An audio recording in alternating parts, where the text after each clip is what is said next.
Le hérisson et le loup. Une vigne s'étendait sur les pentes d'une montagne de l'Atlas. Elle était chargée de lourdes grappes de raisin bien mûres. Le fermier l'avait entourée d'un mur pour la protéger, mais un trou avait été pratiqué dans ce mur, et un jour, par la brèche, se glissèrent un hérisson et un loup. Comme le fermier s'était endormi sous le soleil de l'après-midi, les deux amis purent se remplir le ventre tout à loisir. Le hérisson, cependant, était un peu inquiet de ne plus pouvoir sortir par le trou. Aussi, vérifiait-il de temps en temps s'il pouvait toujours passer. Mais le loup mangeait les raisins délicieux et léchait le jus sucré qui coulait de ses mâchoires. Même le fermier le plus paresseux se réveille tôt ou tard. Et, quand ils l'entendirent venir, les deux animaux se précipitèrent vers le trou. Le hérisson s'y glissa assez facilement, mais quant au loup, il ne fallait pas y songer. Il avait mangé beaucoup trop de raisins. Son ami lui souffla des conseils de l'autre côté du mur. « Étends-toi et fais le mort. Voilà, mets-toi sur le dos, les pattes en l'air. Très bien, ne bouge plus. »« Ha ha !» rugit le fermier en colère, voyant le loup. « Alors, tu croyais pouvoir me voler mes raisins ? Eh bien, je t'ai attrapé. Mais de quoi ? De quoi tu es mort ? Tu en as trop mangé ? Voilà qui est bien fait pour toi. Mais je ne veux pas de loup mort dans mon jardin. » Il prit alors le loup par la queue et le fit tournoyer au-dessus de sa tête jusqu'à ce qu'il prit de la vitesse et l'envoya par-dessus le mur. À peine le loup sentit-il le sol sous ses pattes qu'il s'enfuit le plus vite possible. Le fermier lui cria : « Tu m'as eu cette fois, mais je t'aurai la prochaine, je saurai te reconnaître. » Le loup jeta un coup d'œil par-dessus son épaule, et à sa grande horreur vit le fermier qui agitait une grosse queue grise. Sa queue avait lâché. Mais dans le vertige qu'il avait ressenti à tournoyer ainsi dans l'air, le loup ne l'avait pas senti.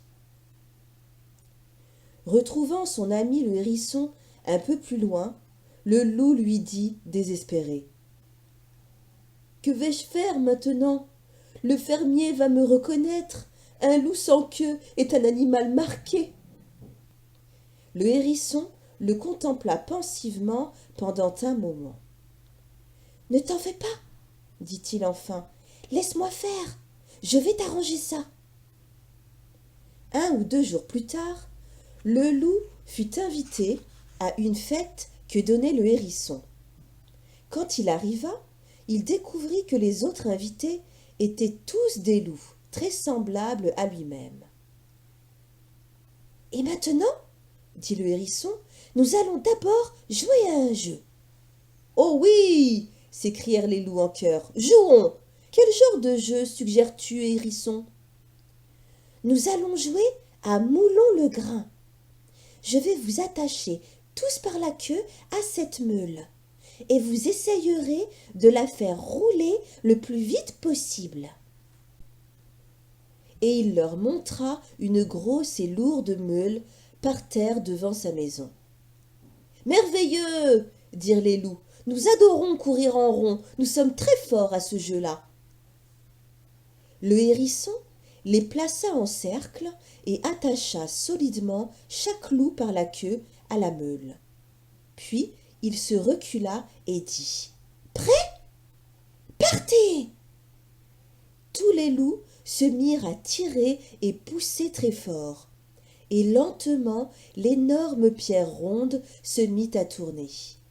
Ils crièrent de plaisir et tirèrent encore plus fort. Bientôt, ils avaient atteint une belle vitesse. Le loup qui avait perdu sa queue ne jouait pas, il les regardait, assis, pensant tristement que ce devait être un très bon jeu si seulement on avait une queue.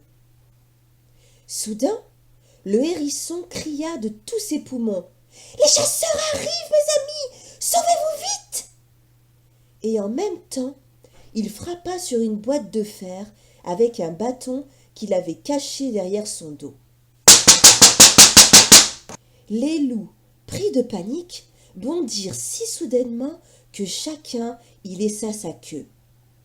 Les queues gisaient par terre, toujours attachées solidement à la meule. « Reviens !» cria le hérisson à son ami, aussi terrifié que les autres. « Reviens ! Il n'y a pas vraiment de chasseurs !» Le loup revint sur ses pas, haletant. « Pas de chasseurs ?» demanda-t-il, la langue pendante. « Non, il n'y a pas de chasseurs, » expliqua le hérisson en souriant. « Mais il y a maintenant 10 loups